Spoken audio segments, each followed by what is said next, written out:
É porque eu sempre achava que a opinião masculina era muito mais validada do que a opinião feminina. Bem-vindo a mais um vídeo aqui no Ana Intimista. Meu nome é Ana Lima e eu não tinha como no dia de hoje não indicar para vocês mulheres incríveis que foram decisivas na minha vida, que têm sido decisivas, achados que eu acho que toda mulher tinha que ter na sua estante, que tinha que ter uma experiência, e cada uma na sua forma me entregou alguma coisa de positivo, me inspirou de uma forma significativa e que me fez até eu estar aqui falando sobre elas hoje. No vídeo de hoje eu vou indicar para vocês 4 mulheres incríveis que eu tenho certeza que você vai gostar, que não se calaram diante de todas as adversidades, que não se calaram pelo momento histórico que estavam, mas que gritaram para o mundo de uma forma ou de outra: "Ops, eu tô aqui, eu fiz a diferença". Mas antes disso, não esquece, se você não é inscrito no canal, de se inscrever. Aqui tem vídeo toda semana, lives de sprints de leitura aos sábados, às 2 horas no Brasil, às 5 aqui em Portugal. Se você tem muito livro aí pra ler, vem ler junto com a gente. Entre elas temos escritoras, atrizes. Eu poderia aqui indicar muitas outras mulheres que ao longo dos anos serviram de modelos na minha trajetória e também de muitas outras mulheres. Essas 4 mulheres, de uma forma ou de outra, entraram na minha vida, ou seja, porque foi falada sobre elas, ou elas escreveram obras incríveis. Queria muito compartilhar com vocês, queria muito que vocês conhecessem e tivessem em conta ler qualquer uma delas, principalmente as mulheres, porque é uma forma de empoderamento. Elas têm, cada uma, a sua maneira, tem na sua fala coisas que agregam muito a nós. A primeira mulher que eu vou indicar é Susan Sontag. Susan eu conheci há pouco tempo, vi diversas pessoas que eu admiro, têm uns gostos literários parecidos com os meus, indicando a Susan. Então eu fui atrás de saber um pouquinho dela, de ler algumas de suas obras. A Susan foi uma ensaísta, escritora, filósofa, professora, ativista americana, tem um currículo extenso, tanto de obras, mesmo que o foco da Susan seja os ensaios, ela também publicou romances. Eu não sei se eu comecei com a Susan pelo melhor livro, pela melhor obra dela, mas como essa obra foi uma obra muito indicada, eu acabei por começar com ela. Eu li esse ensaio, Diante da Dor dos Outros, li ele inclusive em live. Foi uma leitura muito difícil, porque é uma leitura muito crua. Eu gosto muito de ler ensaios, porque é ali onde a gente pode ver um pouco do pensamento do autor. Sempre que um autor que eu gosto, eu sei que ele fez algum ensaio, eu vou atrás, porque eu gosto muito de ver o que ele pensava naquele momento e como ele organiza as ideias. Os argumentos dela são muito fortes nesse ensaio, mas por mais que aquilo tenha sido muito duro para eu ler, porque ela tá ali tratando de um tema, sobre um tema muito pesado, que é o tema da guerra, dos fotógrafos daquela época que iam tirar aquelas fotos, para que serviam aquelas fotos de fato. Eu não vou me aprofundar aqui porque vai sair vídeo resenha dessa leitura. As meninas nas lives perceberam como eu fiquei devastada. Ao final dessa leitura, eu só queria ficar em posição fetal. Nem por isso a riqueza das palavras dela, do argumento da Susan, são menos importantes ou de uma grande valia. Muitos nos faz pensar. A mulher tem uns posicionamentos que, ao ler a obra, eu vou falar uma coisa que eu posso até ser interpretada errado e eu já peço desculpas de antemão, mas ao ver a obra, eu não conseguia ver uma mulher falando daquela forma. E isso é um pensamento que nós temos, né? Durante muito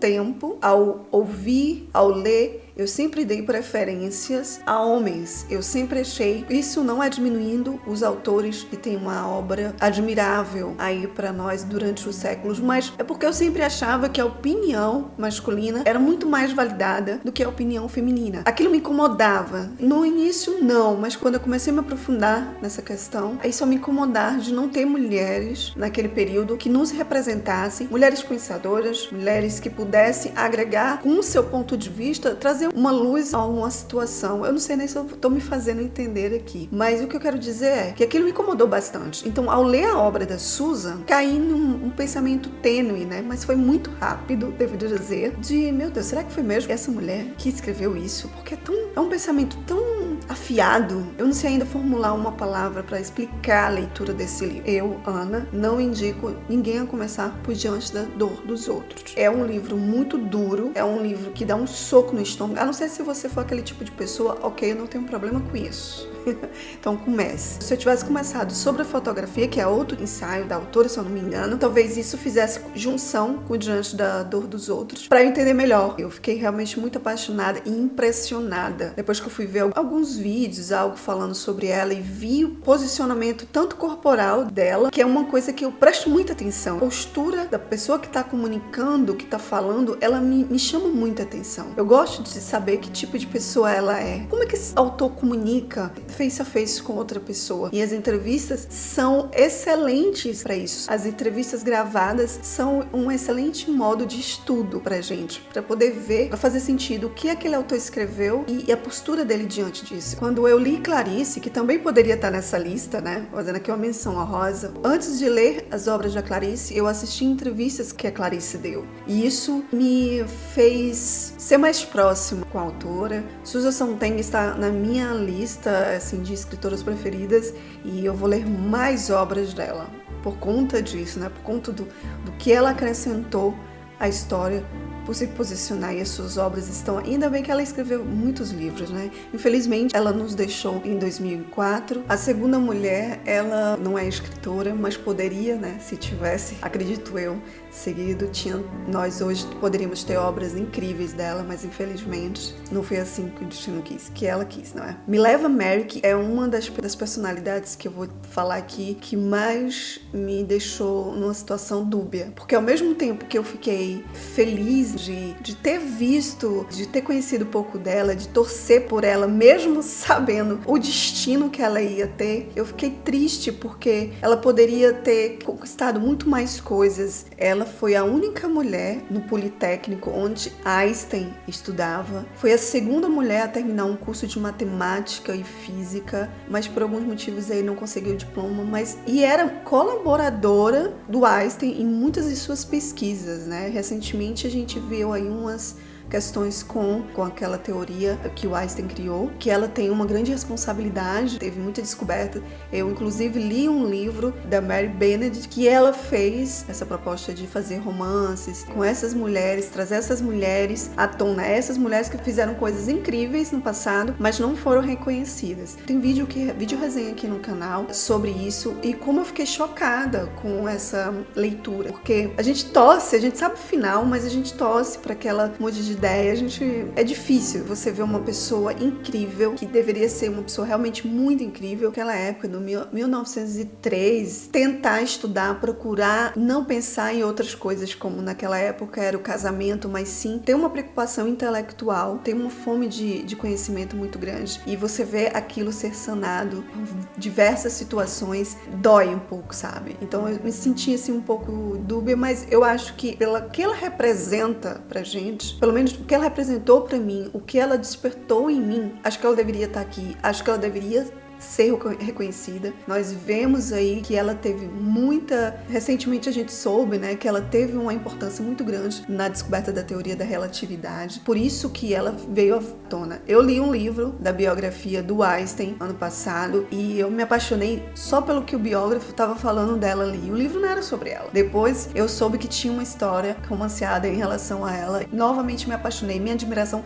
cresceu bastante pelo tipo de mulher que ela era naquele período. E acho que é por isso que ela tem que estar aqui nesta lista, porque é uma mulher muito importante para nossa história. E eu que não achava que tinham mulheres naquele período que nos representavam. Você vê, né? Cultura, cabeça da pessoa. Essa mulher, se ela não tivesse aqui, eu acho que seria estranho. Isabel Allende, conheci ela, se eu não me engano, um ano retrasado. Via muita gente falando, né? Lendo as obras dela. É uma escritora aclamadíssima, tanto porque conta muito, todas as suas obras têm um contexto histórico muito grande, ela tem propriedade para falar sobre o que ela fala, e ela cria histórias, e você aprende muita coisa ali. Eu comecei a ler A Filha da Fortuna, foi uma leitura agradável, eu nunca tinha, olha, fazia tempo, eu não vou dizer que nunca, fazia tempo que uma leitura me fazia emergir de uma forma que o tempo e espaço não existiam, entende? Era muito doido. A sensação que eu tive ao ler essa obra foi surreal.